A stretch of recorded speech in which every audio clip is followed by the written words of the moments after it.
Uno munsi nagomba turabire hamwe itandukanirizo riri hagati y'umumenyeshamakuru uharanira agateka KAZINAMUNTU hamwe n'umwigisha canke umwarimu. Aha simvuga umwarimu yigisha abanyeshure basanzwe ku mashure, oya, umwarimu yigisha abanyagihugu. Ubu ivyo bintu mvuze bisa n'ibigoye gutandukanya kubera izi mbuga ngurukana bumenyi, ariko hariho itandukaniro rinini rihagaze ku mihamagaro. Abo bantu bose naho umengo bakora ibintu umengo bigomba kwegerana, bafise imihamagaro itandukanye. Umumenyeshamakuru igikorwa ciwe no gutohoza amakuru. Ayo makuru amaze kuyegeranya akayashikiriza abanyagihugu. Umumenyeshamakuru ni ijwi, akongera akaba ijisho ry'umunyagihugu. Umumenyeshamakuru mu gutanga inkuru ntategerezwa kwegamira uruhande kanaka. Umumenyeshamakuru ntakokeza ingwano. Reka mberageza ngaho umumenyeshamakuru nibaza ko vyumvikana. Tuje kuharanira agateka KAZINAMUNTU. Uharanira agateka KAZINAMUNTU haraba yuko ivyo umuntu yemerewe canke amateka yiwe, uburenganzira bwiwe bwubahirijwe. Iyo ubwo burenganzira butubahirijwe arahaguruka agasemerera.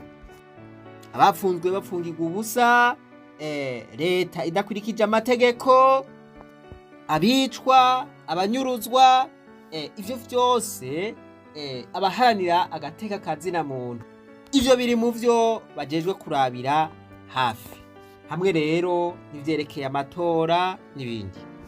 Aba rero bitwa abadaharanira inyungu za politike. Ako nibaza ko kumvikana.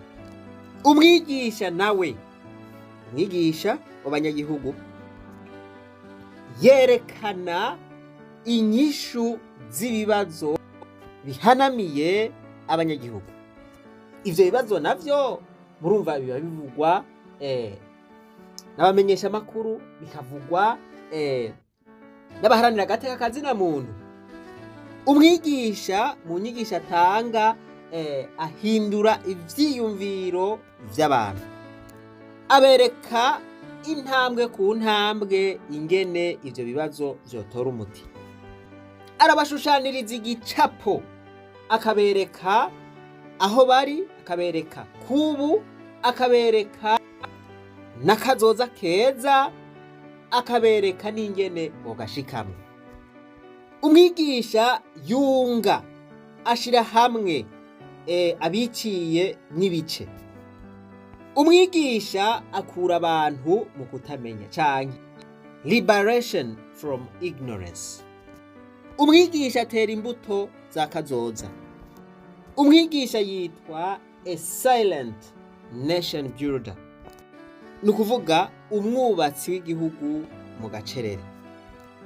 Umwigisha aka karahambaye cane.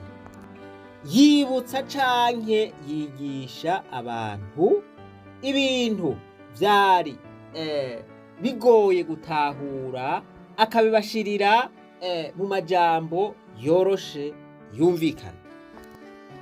Twovuga yuko ari umworosha. Mu kurangiza, umwigisha arakonvenka, aremeza abantu mu buryo bw'uko icigwa atanze umuntu acumva gitembera no mu misokoro. Umwigisha ategerezwa kuba afise ico bita esprit de convaincre. Abantu uriko urabigisha nyene urabumvisha, bagasigara bagira bati ego kabisa, ego ubu ndatahuye. Voilà, ako niko kazi k'umwigisha. Iyo wigishije abantu bagasigara muri wa mwijima canke muri ca gipfungu badatahuye, uri umwigisha, akazi kawe ntikaba kagenze neza. Reka ngaruke gatoya rero igica kiba iyo ivyo bikorwa barangije kubikora abo bantu. umumenyeshamakuru yejeje gutanga amakuru uzokwa murondera kugira ngo aguha amakuru vuara nico gituma mubakurikirana ujejwe agateka kazinamuntu umukurikirana kugira ngo wumve ibijanye n'agateka kawe ashobore kukuvugira ashobore kuvuga ibyawe ashobore kuvuga ikibazo urimwo umwigisha ndiko ndavuga ahereje kwigisha icigwa uko bitegerezwa kugenda wewe utahuye wewe wemejwe n'ico cigwa muca mufata inzira imwe ugaca ukurikira kuko ntabashobora kujana batasezeranye none umuntu iyo akwigishije neza ivyo akwigishije ukabitahura neza ateraba ingo tujabukire harya ingo tuje hariya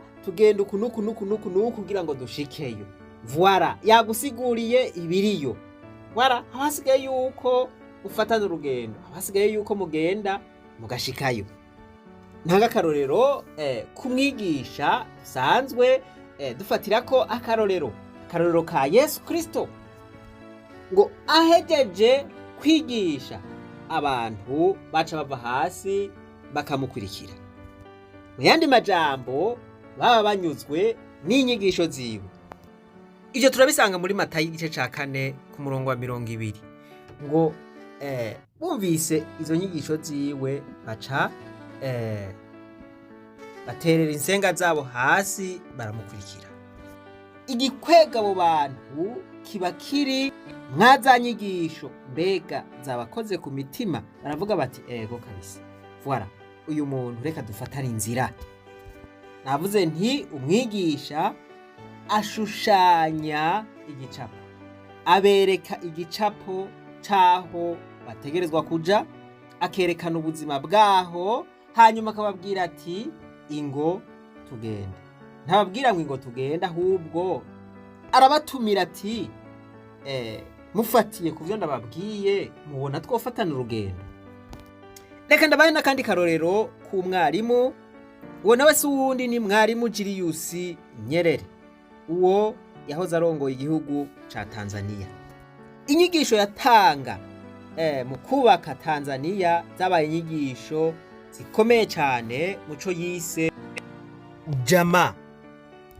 ujama ni inyigisho zo kwigisha abantu kuba hamwe canke kuba mu muryango umwe kugira umuryango umwe kugira ubumwe gusabikanya gukundana kutagungana gufashanya kudacanamwo izi nyigisho za ujama zatangwa na mwarimu Kambarage Julius Nyerere iri zina rya mwarimu ryaramufashe gushika naho ari umukuru w'igihugu batavuga ngo nyene icubahiro canke ngo nyakubahwa canke ngo nyene iteka wo hejuru oya bavuga mwarimu Julius Nyerere bivugwa yuko muri politike yiwe abanyagihugu baguma biga ngo ntiyatwaye nk'umwami canke mu vyubahiro nka vya bindi vy'abandi ba perezida yatwaye nk'umwigisha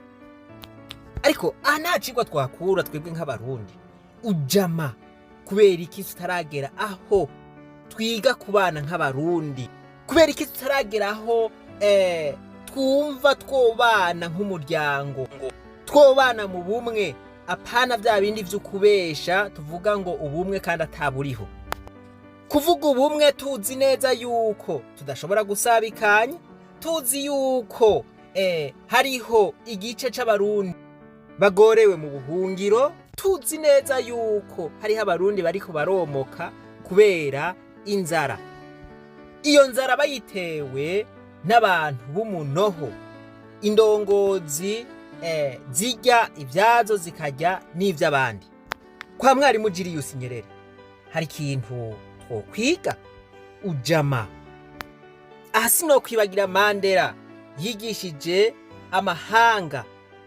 ukwicisha bugufi uguharira ugusubiza hamwe voila ba Martin Luther King nabo barabarimu voila sinokwirwa ndavuga bose abarimu bose sinokwirirwa ndabadondagura.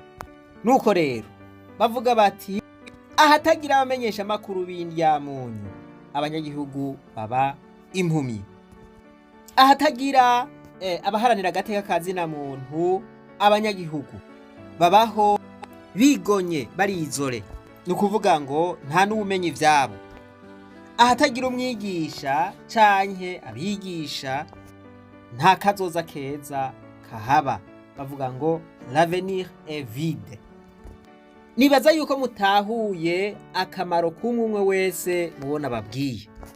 Reka ndangize ndaba yuko mwatahuye. Igihugu cacu kiri mu bihe bidasanzwe, ivyo bihe bikomeye tubigereranya n'ururuzi. Voilà, igihugu cacu tukigereranye n'iki gihugu mubona ngaha ibubamfu, naravyerekanye sinsubira kubitebako. Igihugu twipfuza gushikamwo, igihugu c'amata n'ubuki, niki kiri hakurya. Iki gihugu mubona kiri hakurya ni ca gihugu kirimwo ubutungane, ca gihugu kirimwo amahoro, ca gihugu kirimwo kugubwa neza, ca gihugu atawandya wangura. Kugira ngo rero tujabukura uruzi, twavuze duti dutegerezwa gushira inguvu hamwe mu kubaka ikiraro kizodushikanayo. Ico kiraro naco twavuze duti ni ibiganiro. Kubaka ico kiraro kugicako ni rwa rugendo rweranda twavuga. Duti rero kugira ngo tuve muri za ngorane zose, nuko abarundi dushira umutima n'inama hamwe tukubaka iki kiraro, ariko kuja hamwe kugira ngo dusabe ko habaho ibiganiro kugira ngo tuve mu buja turimo. Kugira ngo wifatanye natwe ufata link, iyo link ukayicako, umaze gushika muri chaîne ya WhatsApp ugafata ikimenyetso c'umutima nkuko uvyemeye bivuye ku mutima, kubuja inama natwe, ako gatima canke uwo mutima ukawushirako nk'umukono canke sinyatire vyerekana yuko bivuye indani muri wewe. Nuko rero reka tugwanishe ukuri, tugwanishe urukundo, kandi ndizera yuko tutazotsinda. Ivyo bintu bibiri, ukuri n'urukundo, bizodushikana muri ca gihugu c'amata n'ubuki. Nimba uvyemeye ntutevye bikore. Maritere King ati tutize kubana nk'abavukana tuzopfa nk'ibijuju. Abarundi tutize kuja hamwe ngo turonderere umunezero hamwe tuzopfa nk'ibijuju, mugani wa Maritere King. Ukuri twarakwerekanye mu rugendo rw'1686 kandi kugeza n'iyi saha nta urashobora kuguhinyuza kanatsinda. Ukuri ni kumwe gusa. Je ndibaza yuko mu vyo mvuze atakigoyemwo, nta kindi dusaba atari ico. Nizera yuko mutahuye itandukaniro riri hagati y'umumenyeshamakuru UHARANIRA agateka kazinamuntu hamwe n'umwigisha. Imana nibahezagire mwese, reka twibandanize rwa rugendo rwacu maze tugaruze umunezero Satani yatunyaze. Umuntu atarashika mu ishuri ry'abarundi bose turamuhaye kaze.